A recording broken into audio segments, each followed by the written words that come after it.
Hello friends, आज का video में हम बात करेंगे why must neutral be grounded in transformer और why we grounding the neutral wire of transformer in substation. मतलब जो आपका गांव में हो या सबस्टेशन में हो, जो ट्रांसफार्मर लगा है उसका जो न्यूट्रल वायर रहता है उसको हम ग्राउंडिंग क्यों करते हैं, इसके बारे में हम बात करेंगे। ठीक है, इसके बारे में मैं सिंपली 3 पॉइंट से आपको आसानी से समझा दूंगा। तो फ्रेंड, पहला पॉइंट शुरू करने से पहले मैं आपको यहाँ पर डायग्राम में दिखा देता हूँ। जो हमारा गाँव में या ट्रांसफार्मर जो गांव में रहता है उसमें क्या होता है, जब यहाँ पर इसका डायग्राम बता दिया हूँ। ये ट्रांसफार्मर का प्राइमरी साइड है और ये सेकेंडरी साइड में है। ठीक है, तो प्राइमरी साइड में मेनली हमारा ईएमएल केवी का सप्लाई आता है, इनकमिंग होता है, और ये जो आउटगोइंग होता है ये एक्चुअली हमारा 230 वोल्ट से लेके 440 या 415 वोल्ट तक या एसी वोल्ट जाता है। ठीक है, हमारे गाँव में। तो यहाँ पर आप देख पा रहे हैं ये जो न्यूट्रल अर्थिंग हुआ है इसके बारे में बात करेंगे। तो पहला पॉइंट बताने से पहले मैं बता दूंगा, जो हमारा एर्थ होता है वो earth actually largest ever capacitor होता है, जिसमें लार्जेस्ट मतलब बहुत बड़ा कैपेसिटर होता है, जिसमें क्या होता है ना, इन्फानेट कैपेसिटी होता है, मतलब कभी खत्म ना होने वाला कैपेसिटी रहता है कि चार्ज स्टोर करने के लिए। ठीक है, तो ठीक है, तो आपको अगर पता नहीं था कि जो हमारा एर्थ लार्जेस्ट कैपेसिटर है तो शायद अभी पता चल गया होगा। हमारा पहला पॉइंट में ये होता है, जब हमारा निकोला टेस्ला एक का नाम आपने सुना होगा। निकोला टेस्ला जब हमारा एसी पावर सिस्टम को डिजाइन कर रहे थे तभी वो क्या करना, जो तीनों फेज में उनका, तीनों फेज में तीनों सेम सेम लोड दे रहे थे। मतलब इसको भी 2 ओम देंगे तो इसको भी 2 ओम देंगे तो इसमें भी 2 ओम देंगे, मतलब तीनों फेज में वो एक्चुअली सेम लोड देके टेस्ट कर रहे थे। तभी उसने चेक किया कि जो हमारा बीच में जो न्यूट्रल पॉइंट होते हैं वहाँ पर कोई भी सप्लाई या कोई भी करंट नहीं आ रहा है, मतलब वो पूरा जीरो पोटेंशियल हो रहा था। ठीक है, तो लेकिन वो तो एक्चुअली डिजाइन जब कर रहे थे ऐसा उनका थिंकिंग था, लेकिन जब प्रैक्टिकली इसको हम सप्लाई कर रहे हैं या कहाँ पर भी लगा रहे हैं तो वहाँ पर पॉसिबल नहीं है कि हमारा तीनों फेज में सेम रहेगा इसका जो लोड। इसका लोड एक्चुअली देखिए, अब आपको एक एग्जांपल के बता देता हूँ। जो आपका गांव में ट्रांसफार्मर है तो वहाँ पर में ट्रांसफार्मर में तीनों फेज और एक न्यूट्रल निकला होगा। ठीक है, तो तीनों फेज और न्यूट्रल निकला होगा तो हर फेज में माना है कि हर फेज में सेम सेम घर को दिया है, मतलब इसमें 10 घरों का तो इसमें भी 10 घरों का, और इसमें भी, सॉरी ये दो न्यूट्रल पॉइंट है, इसमें भी 10 घर का और इसमें भी 10 घरों का सप्लाई दिया होगा।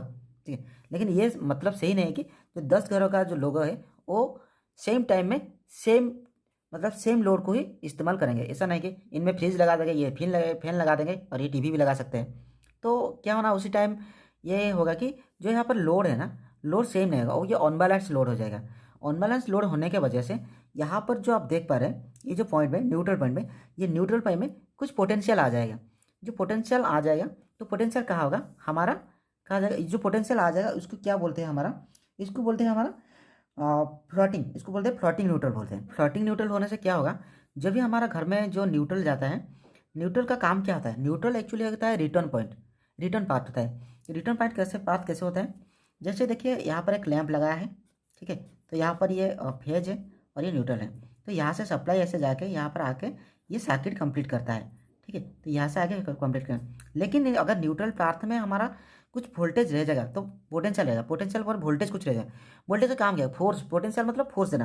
अगर ये यहाँ से फोर्स दे रहा है और यहाँ से भी ये न्यूट्रल में कुछ पोटेंशियल है तो यहाँ से फोर्स देगा, तो एक्चुअली दोनों फेस आपस में टकराएगा और यहाँ पर सर्किट कंप्लीट नहीं होगा। तो उसी वजह से क्या हो रहा है, उसी वजह से जैसे कि आपने देखा होगा आपका घर में कभी कभी जो वोल्टेज हो रहा है फ्लक्चुएट हो रहा है, फ्लक्चुएट होता होगा, आपने देखा होगा। तो बार बार वोल्टेज फ्लक्चुएट होने से आप क्या करते हैं, आपका घर का लाइट फैन ये वगैरह को बंद कर देते हैं।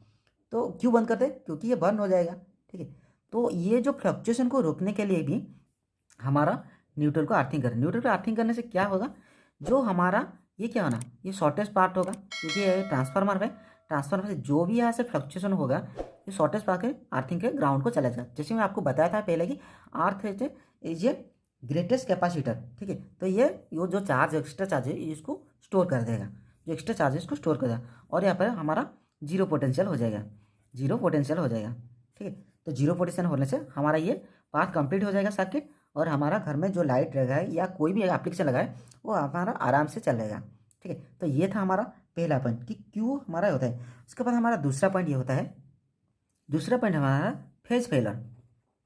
फेज फेलर, फेज फेलर क्या होता है, माने यहाँ पर हमारा तीनों फेज है, घर में गांव में जाता है, या से किसी भी कारण से मतलब कुछ भी हुआ जिसमें से एक फेज फेल हो गया। ठीक है, तो एक फेज अगर फेल हो गया, होने के बाद क्या होगा, तो यहाँ पर क्या होगा ना, यहाँ पर जीरो पोटेंशियल नहीं होगा क्योंकि लोड पूरा अनबैलेंस होगा, एक फेज फेल हो गया।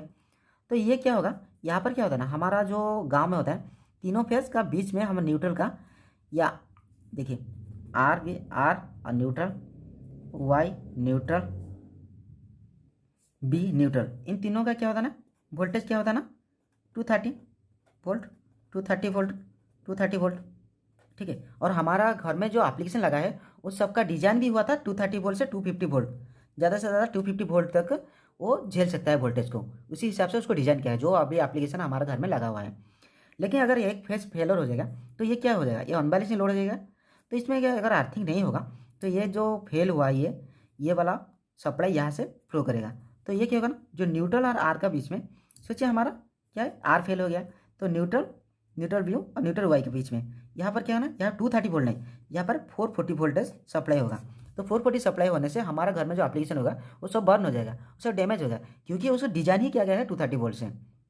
तो इसलिए भी हमारा न्यूट्रल को अर्थिंग किया जाता है, क्योंकि यहाँ पर अगर सप्लाई जाएगा तो ये अर्थिंग को डायरेक्ट होकर ग्राउंड को चला जाएगा, और ग्राउंड कैपेसिटर होता है वो चार्ज को स्टोर कर देगा, और न्यूट्रल केबल तक हमारा नहीं जाएगा, ये जैसे न्यूट्रल जाता है वैसे जाएगा।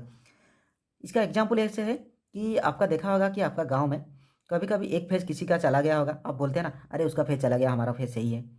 तो उस टाइम क्या होता है, उस टाइम आपका घर में सही है लेकिन आपका एप्लीकेशन सही से चल रहा है, जो भी आप इलेक्ट्रिकल एप्लीकेशन है वो बर्न नहीं होता है। क्यों बर्न है, ये अर्थिंग की वजह से। ठीक है, ये था हमारा दूसरा पॉइंट। इसके बाद हम तीसरा पॉइंट करेंगे। सब फ्रेंड तीसरा पॉइंट होता है हमारा लाइटिंग प्रॉब्लम। लाइटिंग प्रॉब्लम, तो लाइटिंग प्रॉब्लम क्या होता है, जब भी कहाँ पर कुछ भी जब भी गांव में बिजली आता है, लाइटिंग आता है, तो क्या होता है ना, अगर किसी भी फेज में अगर इस फेज में लाइटिंग लगा, ठीक है, इस फेज में लाइटिंग लगा तो यहाँ पर क्या वोल्टेज ज़्यादा हो जाएगा। ठीक है, लाइटिंग का वोल्टेज बहुत ज़्यादा होता है, आपको पता है। तो ये क्या होना, यहाँ से आके ये न्यूट्रल का थ्रू ये ग्राउंडिंग को हो जाएगा, ग्राउंड ही हो जाएगा, ये जो ज़्यादा होगा ये ग्राउंड को चला जाएगा, ये जो अर्थिंग, ये जो लाइटिंग का ग्राउंड को चला जाएगा, डायरेक्ट न्यूट्रल से लेकर ग्राउंड को चला जाएगा। लेकिन अगर वहाँ पर ग्राउंडिंग नहीं किया होगा अर्थिंग, ये क्या हो रहा है, ये एक्चुअली इसमें नहीं है, ये इसमें डिवाइड होकर चला जाएगा, जिसका वजह से जो लाइटिंग का क्या होना, बहुत ज़्यादा वोल्टेज होता है, वो एक्चुअली हमारा सारी इक्विपमेंट का जो इलेक्ट्रिकल इक्विपमेंट है उस सबको डैमेज कर देगा। तो मेनली ये था तीनों पॉइंट जिसके वजह से हमारा गांव में जो ट्रांसफार्मर रहता है उसको हम ग्राउंडिंग करते हैं, जो न्यूट्रल को। ठीक है, आशा है कि वीडियो आपको अच्छा लगा होगा और आप आसानी से समझ पाए हैं। अगर वीडियो अच्छा लगा और आसानी से समझ पाए हैं तो मेरे वीडियो को लाइक कीजिए, शेयर कीजिए और सब्सक्राइब करके घंटी को दबा दीजिए और उसको ऑल सिलेक्शन कर दीजिए। Thank you.